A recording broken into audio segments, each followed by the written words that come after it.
All right, so the actual property back in the late 1700s is owned by Levi and Jane Todd.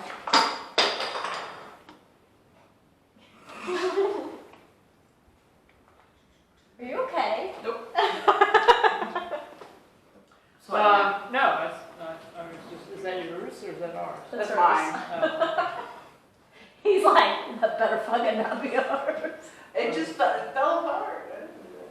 so Levi and Jane Todd. It's like someone needs to advance the film strip. Owned the property as far back as we could go, which was in the late 1700s. So they are the grandparents of Mary Todd, who is the wife of Abraham Lincoln.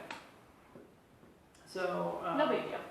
it's pretty interesting. So then, 1801, Archibald and Lucy Reed actually opened a tavern on the site, and we think, if you go out and look, there's a raised area that's kind of rectangle in shape, so we think it actually might have been to the south.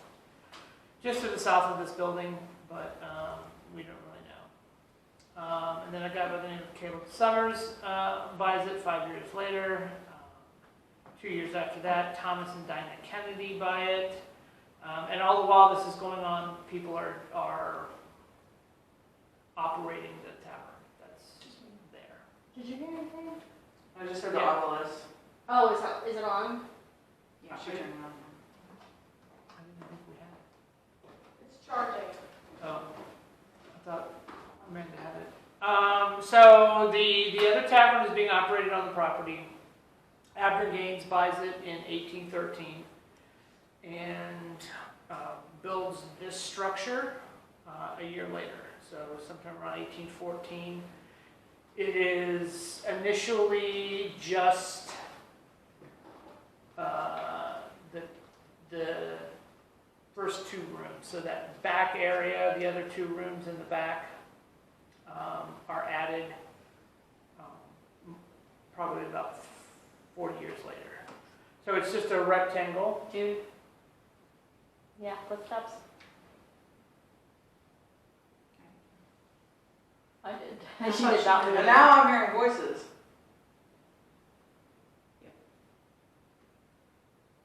You hear it? It's like down there. Yeah. I turned the obelisk off. I heard like a. So Abner Gaines buys it in 1813. He builds the current structure. Again, it's smaller. He will die in 1839, and then it goes to his daughter, Mildred Gaines. 1844, it goes to Dr. Elisha Clarkson. And then 1850, Archibald Gaines, Abner's son, gets the property back. And he is the one who owns Margaret Garner, who is the slave from Beloved that Toni Morrison writes about. In 1869, Harvey Hicks buys the property. A gentleman by the name of Jeremiah Glenn is running the tavern, and so the tavern is now called Glenn's Tavern. 1873, Robert and Matilda Cleek buy it, and they are the owners when Lizzie Rice does her thing here. 1899, John Byland. Probably tell Ted what that was. Well, we'll go through, Oh, we'll go okay. through that in a separate one. So, 1899, John Byland buys the property. His son, Raymond, runs the Ridgewood Deposit Bank, and he embezzles several $1,000s, he embezzles like $20,000, and he's sent to prison. And then John Galt buys it in 1937, who I don't think is the same John Galt from. Yeah. You heard it too? What was that? I don't know. Yeah, I just heard that. It was like. Yeah. Yeah. And for me to hear it, I'm Yeah, not it's so not talking. Yes. We'll talking. All right, I'm just going to think it. You guys will have to just read it. Oh. Not the John Galt from the Fountainhead, I don't think. Not Fountainhead, what was the other? Atlas Shrugged. That's all I'll do with that. 37, that's the guy who runs the antique business here, and 1989, Alan and Stephanie Jurdy, and then of course the city of Walton buys it in 2006, and they still have it. So there are 12 deaths associated with the home or the property. So 2 of those deaths occur in 1822. They happen to be Abner Gaines' daughters. Anna Gaines is 18 months old. She dies from some kind of fever or disease. Haven't been able to find out whether it was cholera or yellow fever or something like that. Just to see if. Harriet Gaines also dies in 1822. Their deaths are about a week or a week and a half apart. Harriet's 5 years old. Again, she dies from the same unknown cause, but it's probably the same cause that her little sister dies. Abner Gaines will die here of natural causes in 1839. Where's your stomach? I just popped my nose out. Yeah. No, there was something else. It That was was like, in your stomach? it was like, Yeah, okay, I thought it was a I, even I heard Oh, I that. heard you now. Abner Gaines will die in 1839. So in the 1840s, they are building the railroad in front of us here. And so Benjamin Runyon, who is believed to be I was yawning. is believed to be a railroad worker putting the railroad in. He commits suicide by gun in the house in the northwest room. Jesus. Yep. Is that picture still there? No, it's not. It's gone. That's too bad. Wherever we So that's 1842. Supposed suicide by gun. Nobody actually hears the gunshot, but when he doesn't come down the next morning, somebody goes up and they find him in the room with a gunshot to the head. In 1851, William Northcutt is killed while at a dance up in the middle room. He is murdered by Robert Harrison, who is a cousin of William Henry Harrison, who will eventually become president. And so Northcutt is 27 years old. There is Northcutt and Harrison are vying for the attention of the same young lady.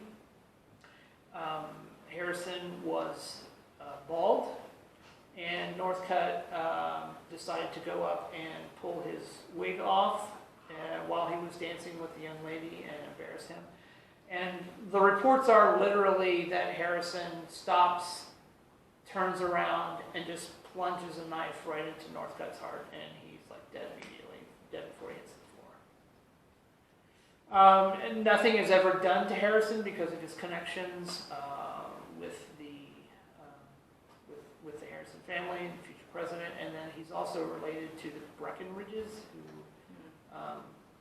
are big in this state, I believe, again in politics and government. In 1867, John Goodson, who is the former police chief and high political figure from Covington, he dies theoretically in 1867, suicide by gun, in the same room that Benjamin Runyon kills himself in 20 years earlier. That one's a little, again, he had been playing cards down here in the tavern. He excuses himself. He was winning, right? He was, the reports are that he was losing. He had lost a lot of money. Now, the reports, though, aren't, he apparently had an affinity for gambling. So, the reports is that the newspaper stories are unclear, but they said he had some issues. Okay. So, whether those issues were that night or whatever, but again, he goes upstairs to his room a little bit later. There's a gunshot. They go up, and he is dead. He apparently, the way it's described, had laid a rifle on the bed, had gotten down beside the bed on his knees, took his cane and depressed the trigger with his cane, and so that the rifle was like pointing at his chest, and he depresses the rifle and it kills him. Yeah, that sounds possible. It's almost the same as the guy in the hub who shoots himself 3 Right. times with a six-shot revolver and is dead before he hits the ground, but you know, he still can.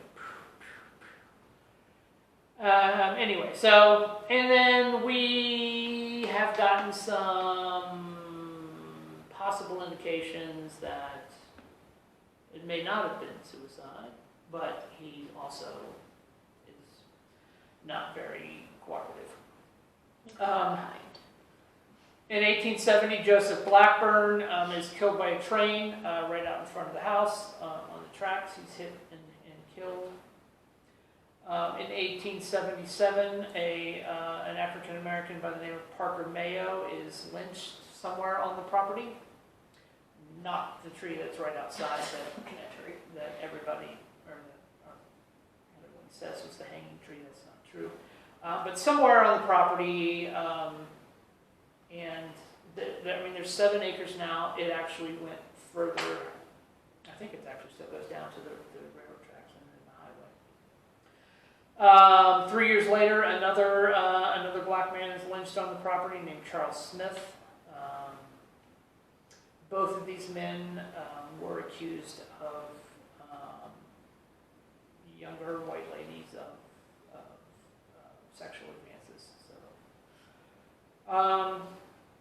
in 1883, Hugh Ingram, who was the operator of the toll house, which just would have been a couple hundred yards to the north, right on the turnpike. So the road that goes out in front dead ends now, just a few feet past the house or a few feet into the trees. It used to go all the way across, and it was the Louisville-Cincinnati Turnpike. There was a toll house just north of this house, and in 1883 he goes down to the railroad bridge, which is again probably 200 to 300. That was you? Okay. And he hangs himself from the railroad bridge. Then in 1892, Lizzie Rice, who was the sister-in-law of Robert Cleek, who was the current homeowner at the time, he basically goes out to the orchard, douses herself with oil, coal oil or some form of oil, lights herself on fire, and runs back into the home and basically collapses just inside the kitchen door. They put her out and they carry her into that room to the west. And theoretically, the legend is that she actually then dies in that room. And then Robert Cleek, who was the brother-in-law who witnessed that, dies in the house 2 years later. And that's the last that we had. So 12 deaths. So 9 of them occurring in the house, 3 of them occurring on the property. Actually, That never 8 of them Yes. occurring in the house. unsurprising. Well, I mean, I think it's not a surprise that people have died in the home, because that's what people did back then. There was no But the hospitals. amount. The and violence. Yes. Yeah.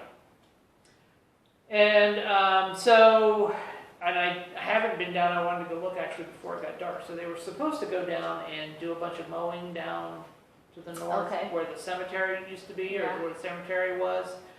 The Gaines family all got removed to another cemetery sometime in.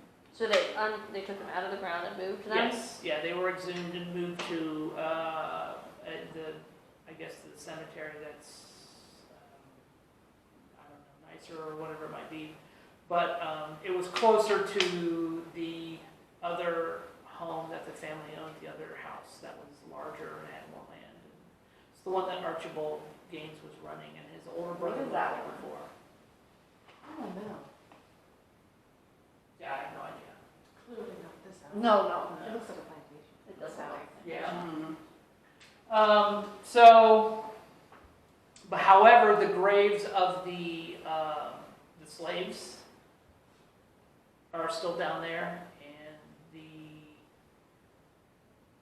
state has had at one point did a little bit of archaeology and things of that sort, and the county was supposed to come back, and the lady I talked to at the library that has not happened yet. So there's no stones down there, or at least there's none that exist anymore, but so theoretically, then they have no idea how many. I mean, it was known, I mean, the Gaineses did have slaves. I think the one census record I saw, I think they had, and this was kind of, again, this is all pre-Civil War, they had at least 4. And there have been reports of 2 being seen and known. A lady and a man that were supposedly dressed in like house servant clothes. The house was used as Southern headquarters during the Civil War when, and I can't remember the Confederate general that was going to attack Cincinnati. They had basically staged here, and there actually was a battle or a skirmish just north of here, but the Confederates did use this as their officers' headquarters for several weeks. They eventually did not attack Cincinnati. The North had gotten wise to it and had kind of built up defenses. But there was a small skirmish, not on the property, but I think on the adjoining property. So it is rumored that possibly wounded soldiers were brought here and things like that. But it was the officers' headquarters, so they were staying here and sleeping here for a little while, maybe a month, and things of that sort. So the Gaineses were definitely. Kentucky was a border state, so there were some people who had allegiances to the north, some people had allegiances to the south. Clearly, the Gaines had allegiances to the south. So that's pretty much the history of the property and things that have occurred here. Are you clapping? So, obviously there's been a lot of different investigations here. We've done a few. Ghost Hunters was here, they were here in the fall of 22. I watched it before. What was that? I heard it sound like a little kid yelling or something. Did you hear that? I keep hearing things. Back in there, I didn't know if that was your I thing. I thought it was that way. Yeah, I thought it was that way. It's kind of hard to tell in here where anything's is. coming True. from. It's For a me, lot of I echoes. feel like it's coming from, but like you said, it is hard to Yeah. tell. We've had a lot here Yeah. between actual noises. I think one of our craziest EVPs. I was upstairs in the bedroom and it freaked me the fuck out. We were trying to talk to the guys who had supposedly committed suicide. Oh, yeah. And I'm live listening, so I've got headphones in with the recorder, so everything's amplified. But I could tell that we picked something up, and I went back and re-listened, and it said like, "You're gonna be next." Yeah. or This something. is going to be her soon. Oh my God, how do you remember better than I do? It said, "This is gonna be her soon," and I was like, But he hates windows. like it creeped me out. Like he was trying to tell me that I was gonna off myself next, and I was like, "Hang on, my mental health is bad, but it's not that bad." Like. I ain't trying to think. But, yeah, that was nuts. It was that's by far, well, it's a very It's active very room. It has been very active Yeah. for us. Yeah. And then, very memorably, we heard like 2 glasses clink. Mm-hmm. It In sounded here. like 2 It's down in the kitchen. beer. Yeah. Yeah, we were sitting in here, but it came from that way. It was Like stone mugs. yeah, it was. We have that recorded too, didn't we? Yes. Yeah. So, Matt always smells cigars right where Ted was. Yeah, and there's like Yeah. a spot there. If you stand, you just kind of go brain dead. We can't figure It's that one weird. out. I walked over to that Lose your thing train earlier of when I walked thought. over it. It's very bizarre. I don't know where we still haven't figured that one out. And we've seen, I guess the little girl is probably the most visual reported. Sure. Probably not. It's probably what, Harriet? Is that right? Yeah. That I mean, one. that's- I wonder if that's- she was Tippy. I wonder if they called her Tippy. Who It doesn't was it? feel right. No, it doesn't. But who was it? It also doesn't have to be the Gaines family. I mean, there are tons of other That's true. people here. I mean, this was a tavern for, I wonder if it was a I was just I thinking was that. thinking that. We all were just thinking that.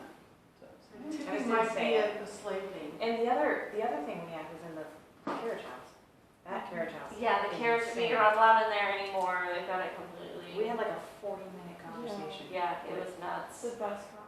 Yeah, just like the most, I don't know how you would ever And define. we were having this, we had this very small group for that event, but we were all up in the attic. And this one guy was a complete skeptic. Like, I'm pretty sure he just didn't want to be here. But we were all up in the attic. The other group I think that's the ear kid. was outside or in the carriage house. The carriage house might have been open that night. I don't remember. But at one point we heard such a clear knock, what sounded like the back, one of these back doors. oh yeah, And- the back door of the house. And we thought somebody was trying to come back into the house. So we sent the skeptic guy down and he did a full scan. Like he went out and did a perimeter scan. Not a single person.